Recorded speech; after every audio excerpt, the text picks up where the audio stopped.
Welcome to the Cops, Criminals, and Christ podcast, where we will hear interesting stories and unique perspectives about the work of cops, the world of criminals, and how faith plays a role in the lives of both.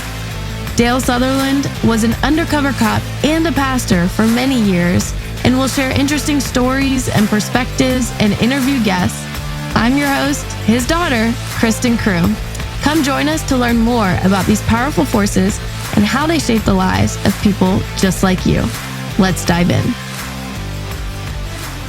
Welcome back to Cops, Criminals, and Christ podcast with Dale Sutherland, a former undercover pastor of 30 years, where we hear all about the behind the scenes of life as an undercover cop with the crossover of being a pastor. And I'm his daughter, Kristen Crew, that's here with him today.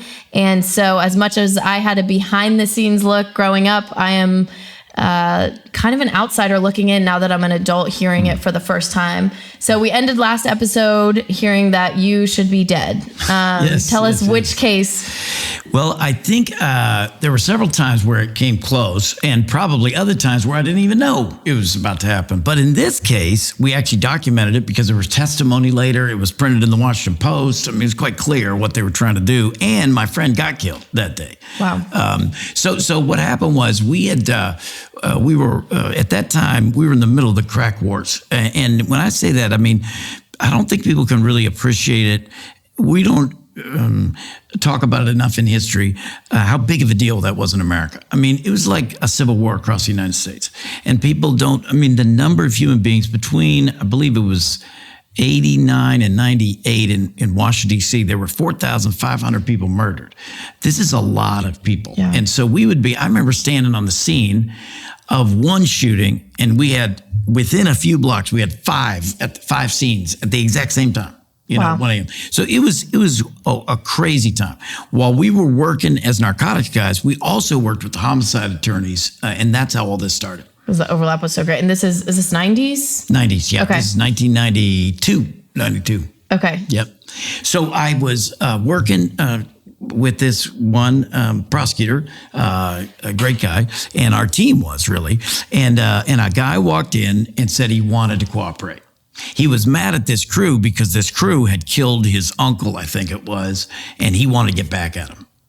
So what was his plan to get back at him? Well, he was a unique guy. He had played football at Texas Tech. He was 6'4", about 380 pounds, big guy. And he figured out that he could give us information about other murders they're committing. And that's where we came in. So at this point, the drug crisis was rampant, leading to more murders. But during this case, you're going for the homicides, not for the drugs. No, we would use really both. No separation. Because remember, guys were selling drugs, robbing, and killing. Those three went together. And then what happened too was guys were so violent that if you'd bump into them, they might shoot you. Unrelated to all those things. So for you, creating undercover cases to kind of save the streets from the most violent, would you say your priority was the homicides, or were you like, if the drugs weren't on the street, we can solve that? Or you were like, let's solve the murders? You know what I mean? How did you? I think you're thinking more intelligently than I was at the time. All I knew was I had a chance to arrest and be part with this case where these guys were really violent, and it was fun and interesting and exciting at the time. I don't know that I really sat and laid in bed and I said, I'm going to rid the city of trouble, Right. Now, definitely was good to get these guys locked up. I'm not saying that, but yeah, but you were kind of in the day to day of how to get them. I was in the day to day, yeah. Okay, so what happened? So what happened was this guy comes in the U.S. Attorney's office. They call me U.S. Attorney's office. The other guys in my squad, Joe and Jimmy and all them, were meeting with him, and basically this guy says that he's willing to help us. We say, well, let's go one step more. Why don't you, rather than just tell us about past things, why don't you go introduce us and we'll buy drugs from them? And at this point, this was some of the biggest cases I ever had. These guys were selling more drugs than I was used to dealing with because I was out on the street every day just buying drugs. But in this case, the guy said, okay, I think I could do that. So what was his first step? I tried to convince him that he should introduce a white undercover to these guys, which was insane. Because the community was... It was all African-American. Yeah, it was all African-American. As a matter of fact, in this area, in this little part of the city, it was First and V Street Northwest. You would rarely see a Caucasian drug buyer, or certainly a drug seller. Would they almost always assume it could be a cop?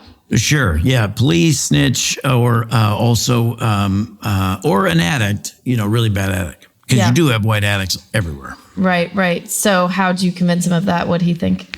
Well, I came up with an idea that they knew this guy had jobs and was working. And so he had worked up at the hospital, Georgetown Hospital. And so I told him, well, just tell him you met me up there. And then I started buying from him, and I started buying more and more. And now he wanted to go down and buy more. And he was like, cool. It was a little bit more in the conversation than that, but yes. I convinced him. And then we went down and we started to buy from these guys. We did use another African-American undercover, great guy, to do some of the undercover work too.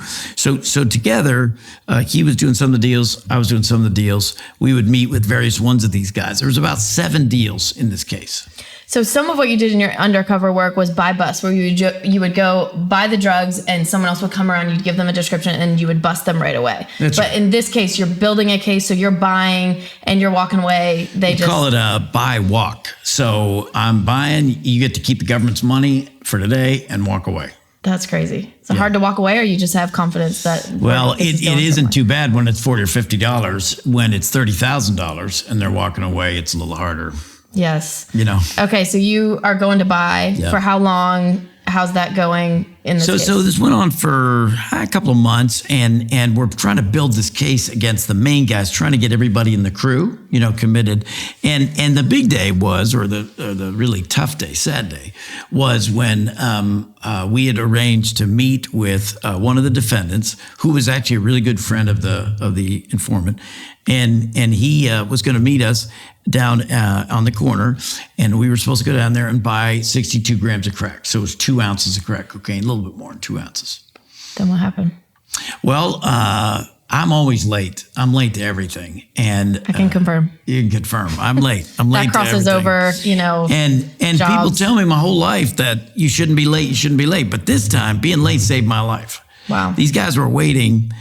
They had decided, we found out later, they had decided on the basketball court, like the day before, that they were going to kill us when we got there. And so the 2 guys that were accused of the shooting were playing basketball and talking about this and trying to decide if I was an informant or if he was an informant. And they finally decided we were both informants. And so they were just going to kill us both, so that way no witnesses, no problem. And if we'd have come on time, they were waiting for us right then. Wow. So I'm 45 minutes late. 45, and not 5 minutes. Okay. I'm 45 minutes late. And so we're setting everything up. Man, I had cops everywhere. Very safe, middle of the day, by the way, middle of the day around rush hour. And me and the informant arrive, and we pull up, and now nobody's there. And remember, no cell phones in or anything. So he went to get out of the car to go find the guys. And so he went out and walked, and he cut up in this alley, and where they usually hung out, and they weren't there, but he saw one of them. He jumped in the car with that guy, went around the corner, and when he went around the corner, he's now 3 blocks from where I'm sitting. I'm sitting here waiting for him to come back to my car. He's about 3 blocks away this way, and while he's waiting, the guy driving the car says, "Hold on a second, I'm gonna go to the payphone and call these guys."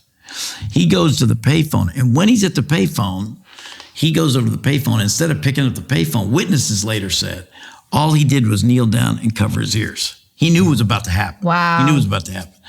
And these guys, same 2 guys, walked out of the alley, and they unloaded on my friend and shot him and killed him. Shot him 28 times. A police officer friend? No, he was the informant. So he was the informant that got out. But he was a good dude, good friend, and so here I am with this guy, and I had shared Christ with him. I had told him about Jesus. We talked a lot about the Lord.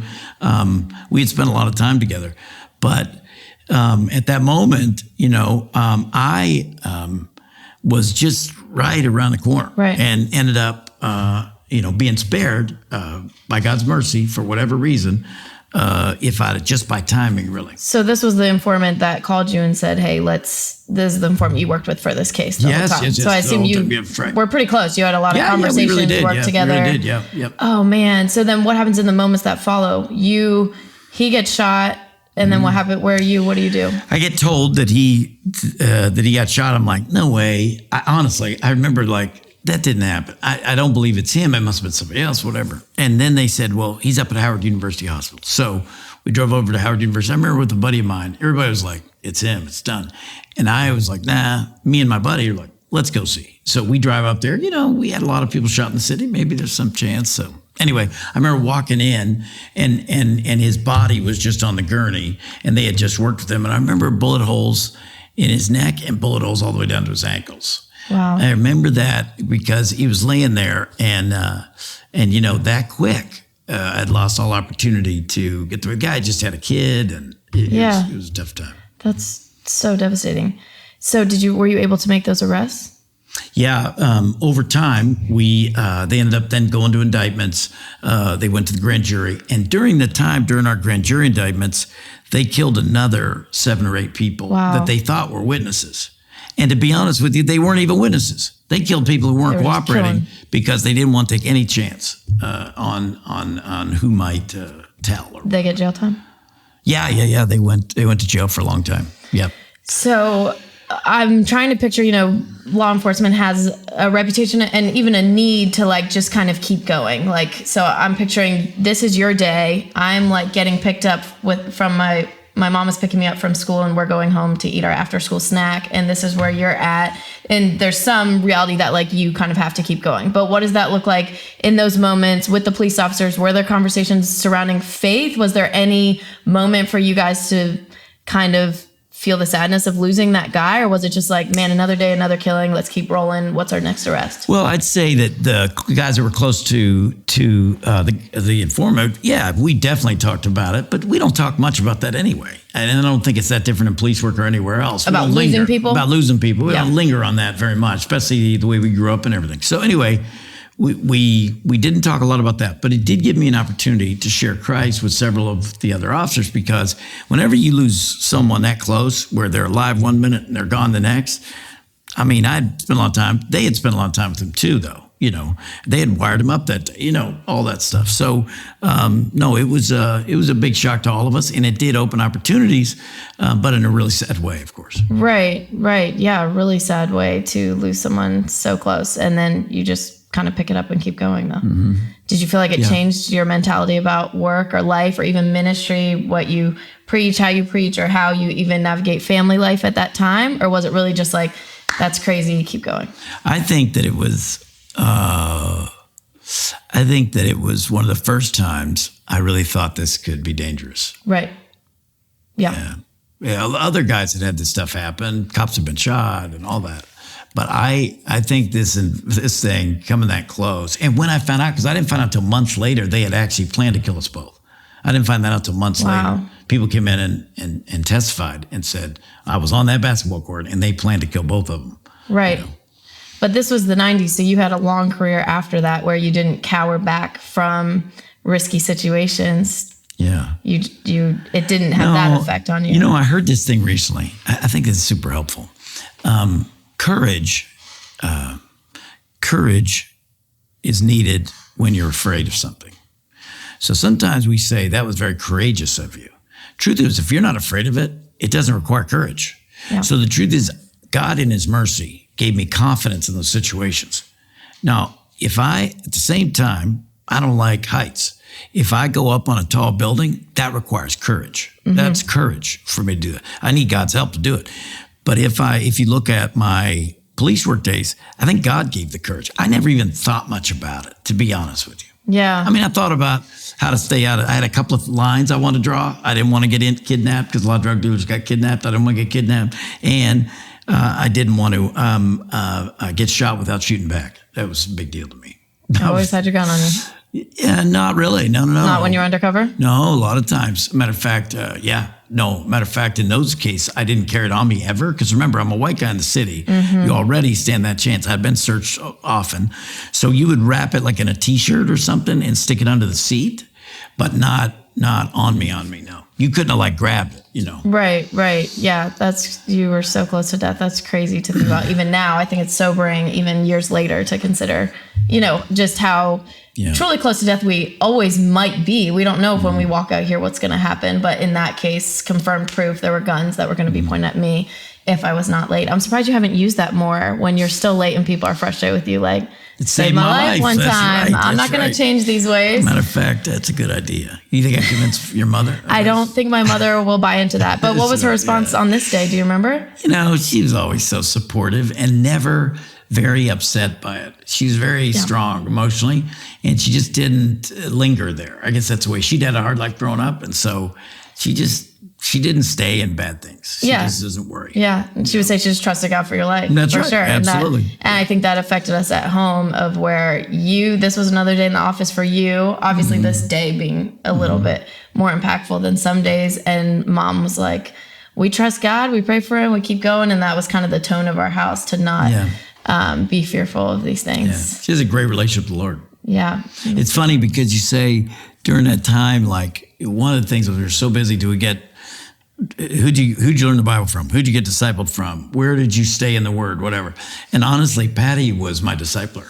She was my wife, but she was telling me the Bible. We were getting encouraged all the time. Even I'm busy, right? I've got 2 minutes here and there, and she's telling me something she learned, or giving me godly perspective on things the whole time. Yeah, that rings true for what I saw happen as well. So let's end with something you would tell a cop as you think about this case and maybe current day, something you would tell a criminal after experiencing all that, and something you would tell a Christian, whether about work or life or death. Yeah. What would you tell a cop? For the cop, I'd say, this is for real. And it happens so fast that you need to prepare your heart now. Scripture says it's appointed unto man once to die and then the judgment. And we think about judgment all the time as cops. We think about court and this. Well, it's important for every human being to know that. And so it's time to get right with the Lord because things happen quick. And police work is one of the best times to motivations to get right with the Lord. Now, what I think is true is just knowing you and how your brain works is this, you are more prone to like risk-taking, big ideas, big things, go after it naturally. What I see now from somewhat reasonably from cops now, they're not all near death. They're sometimes standing back more, some for good reason. But do you see that? Like cops are more hesitant. Man, they gotta be. I mean, they're getting locked up. They're going to jail for things they're not even really sometimes doing bad things, but sometimes they're not even doing the bad things and they're getting thrown. So no, it's a weird time for cops for sure. Way, get their heart but right. I would say be wise. You need to be right with Jesus. I mean, because now they got both pressures, right? They're thinking about, am I going to go to prison for this? Like a mistake at Walmart, if you're working at Walmart, means you get fired. A mistake on the police department means you go to jail. Right. Yeah. And I think the fear and courage you spoke to is the same, whether a cop is scared to do a traffic stop or a cop is literally about to get killed. And there are guys who have different fears. Heart, either way. I don't know why I'm scared of heights. Some guys are afraid of gunfire more than I, what I mean? It's just different. What would you tell a criminal after this story? I would tell them that they're your friends, man. Don't hurt your friends. And whether you think informants or whatever the street code is, just stop and realize these are your friends, cousins, because they killed everybody they knew. Yeah. And I would think you want to rethink that.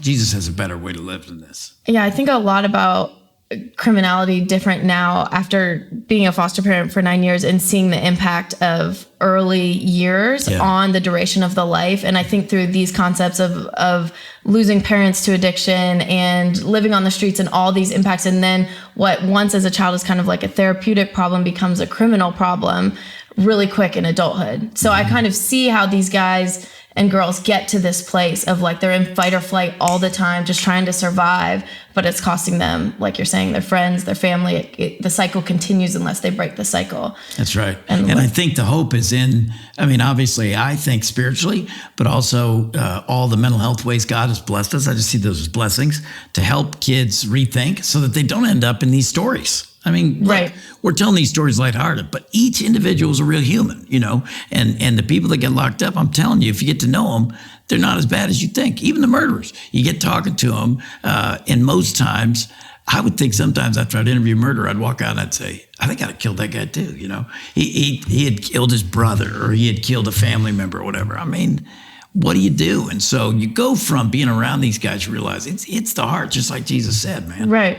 You kind of see beneath the symptoms and the behavior and the criminal actions to kind of see their heart and mind. So what would you say to the Christian?